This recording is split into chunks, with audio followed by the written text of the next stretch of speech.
আলাইকুম। আমি ফাতেমা। আমি একটা কালিমা বলবো। কালিমা তাইয়্যিবা লা ইলাহা ইল্লাল্লাহু মুহাম্মাদুর রাসূলুল্লাহ।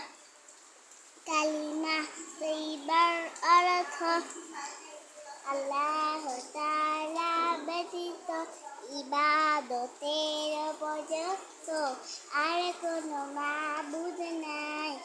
হযরত মুহাম্মদ মুস্তাফা সাল্লাল্লাহু আলাইহি ওয়াসাল্লাম আল্লাহ তাআলার বান্দা ও আল্লাহ তাআলার রাসূল। কালিমাতুশ শাহাদা আশহাদু না অবশ্যই লাইক কমেন্ট শেয়ার দিবেন।